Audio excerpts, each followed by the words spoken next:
The Patterson Foundation strengthens people, organizations, and communities by focusing on issues that address mutual aspirations, foster wide participation, and encourage learning and sharing. Welcome to Beyond the Blog, a podcast of the Patterson Foundation. Hi, I'm Kiarra Louis, the Patterson Foundation's Initiative Support Coordinator, and your host today, looking further into Patriot Plaza's 10th anniversary that was held on Saturday, March 2nd. And to help me do that is Linda Gould. Linda serves as the Community Connection Consultant for TPF, and as part of this role, she consults on the Patriot Plaza initiative, sharing a story, purpose, and impact with individuals in the many ways organizations can use Patriot Plaza at Sarasota National Cemetery. Linda, welcome to the podcast. Thank you very much. Happy to be here. So Linda, on Saturday, March 2nd, which was just this weekend, hundreds of people gathered at Patriot Plaza to celebrate its 10th anniversary, including yourself. I would love to know, what was that moment like for you, especially considering that you were at that dedication back in 2014?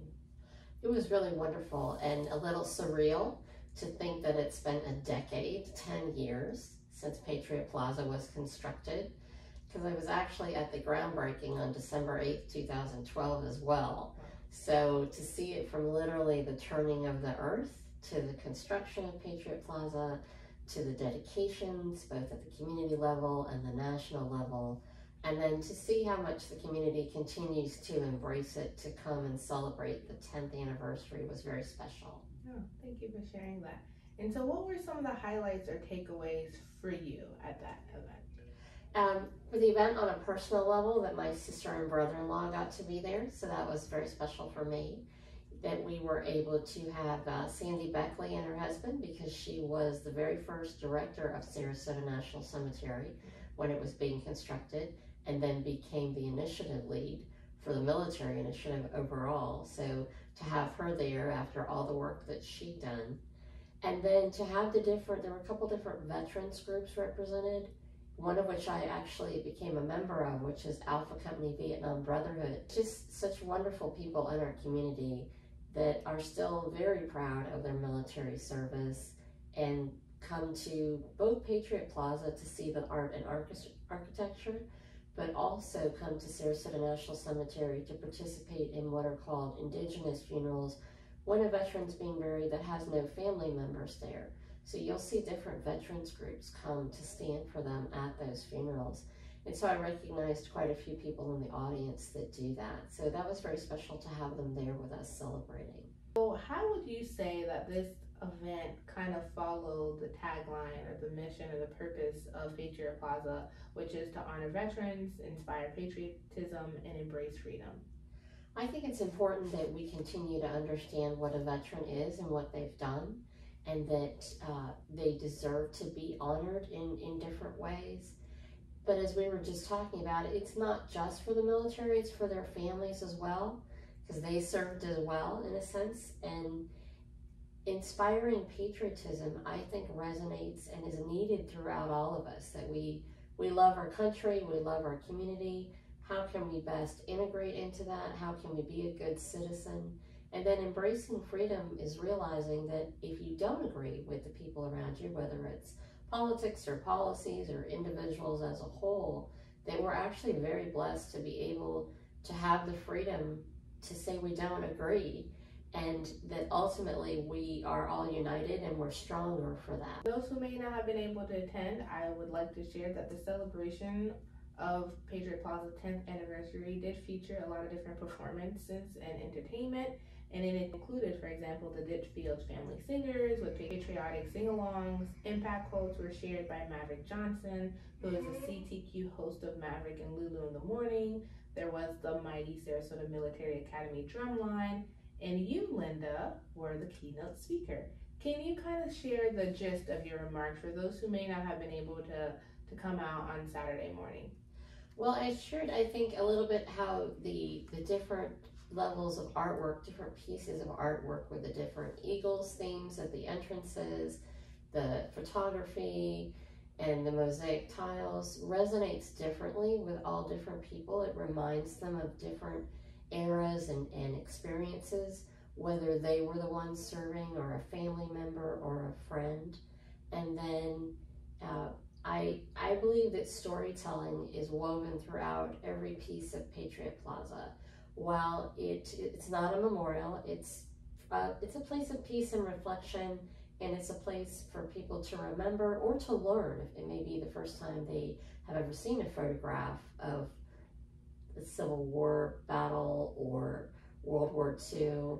So I think the impact of the artwork, but then with the storytelling, and so I told the story of a World War II Korea Vietnam veteran who had gone into World War II at the age of 17. He had to have his parents' permission in the Army Air Corps, and then using the GI Bill, got his degree, went back into the military, served in the Korean War, where he led his men from behind enemy lines, called in fire on his own position, and then served in the Vietnam War. Went on to serve in the military for 30 years, had a family of sons and daughters, son-in-law, grandsons, who all served in the military. And then the kind of surprise thing at the end was that I was describing my own father. So I just thought that was a really cool story to tell. And it's the type of thing where you may have heard that no one really dies or passes away if you say their name, type of thing. But beyond just their name, I think it's important for those that have served in those wars, World War II, Korea, Vietnam, the Cold War, Iraq, Afghanistan. It's important for us to understand what they experienced and what happened to them, around them, and how they served. Someone doesn't have to have served in combat for it to be significant. The fact that they're serving their country in any way, whether they went overseas or stayed stateside, it is important to know. It's a way of honoring their service. Thank you. And I think that part especially resonates with a lot of people when you're honoring your father in that way and sharing his story, and probably made people, probably ask themselves, do they know the story of their loved ones who have served? Exactly why I did it, because many times if we don't ask about the story, they don't know that someone wants to hear it. You'll find that the majority of veterans are very humble and don't talk about their service. Sometimes it's more than that. Sometimes it's painful or hard for them to bring up. But I would say a lot of times it's because they don't think anyone really wants to know the story. But I think it's important that we get the message out there that we absolutely do.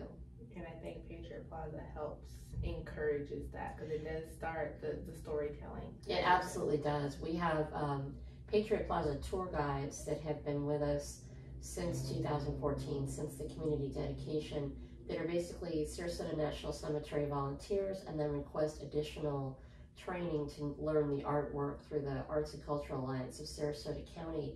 And we have countless feedback from them that they'll be with a group, and sometimes lots of emotions come to the forefront, and someone tells a story there, or a family member will get back in touch with us or one of the tour guides and say, wow, on the way home, my father, my grandmother, whomever it was, told us something we never knew before. The art really does evoke storytelling. It brings it to the forefront and makes people want to tell their stories. Absolutely. And I think it definitely just touches the heartstrings, which makes those stories even more impactful. Mm-hmm. So as you know, Linda, TPF has many fives. Of the fives, was there one particular set of fives or a particular element of the five that you believe was demonstrated during the event, during Patriot Plaza's 10th anniversary, both in either planning it or executing it, or anytime during that entire process? I think there were a few, but I'm going to say it's funny because for me it's the connecting and caring, because one of the things we did was to reach back to all the different Legacy of Valor partners. Legacy of Valor was a year's worth of events and activities that honored veterans, inspired patriotism, and embraced freedom during the construction of Patriot Plaza. We had 100 partners and ended up with over 200 events. So reaching back to many of those partners and seeing that they're still, some of our other fives, but they're still collaborating, connecting, and sharing not just what they do in the community, but with the partners that they made during Legacy of Valor was really special. And then, there's evolving as well and strengthening and seeing how some of these organizations became stronger due to the collaboration. So, but definitely connecting all through the process, and then looking out at the audience and realizing all the different connections that we made leading up through Legacy of Valor to the dedication to Patriot Plaza over the last 10 years, and then planning the anniversary. It was great to be able to reach back and touch people, or people that we were already connected with and stayed that way, but just to see them out there celebrating with us was really great. So, we've been reflecting on what Patriot Plaza has meant for the past 10 years. But as we look forward for the next 10 years to come, what are your aspirations as you think of the future of Patriot Plaza? We build an even larger base of people that know Patriot Plaza and continue to share it, whether it's in person or virtually. Thank you for sharing those aspirations, Linda. As we wrap up our conversation today, is there anything else that you would love to highlight? Just the fact that Sarasota National Cemetery belongs to the National Cemetery Administration, part of the U.S. Department of Veterans Affairs. If people weren't aware, Patriot Plaza is the first ever collaboration of a private charitable foundation and the federal government, allowing that charitable foundation to spend their money, their funding, on an enhancement at a national cemetery. It's the first time that was ever done. There's no taxpayer dollars in Patriot Plaza, but the idea was not certainly maybe to be the first, because that becomes a catalytic movement. It's a catalyst, but to continue to share it. And Alabama and Georgia both picked up the idea. The Patterson Foundation worked with them during the construction of Patriot Plaza, and Alabama National Cemetery, the main one, has a scenic overlook now that was funded by a private charitable foundation, and the Georgia National Cemetery has a Carillon bell tower. And we hope that that continues to spread across the nation as well, that wherever there's a national cemetery, either a community foundation or some type of private charitable foundation, we'll look at what's been done here in Florida, Alabama, and Georgia, and continue to roll that idea across the nation as well. Linda, thank you for joining me today and sharing your perspective on Patriot Plaza's 10th anniversary event.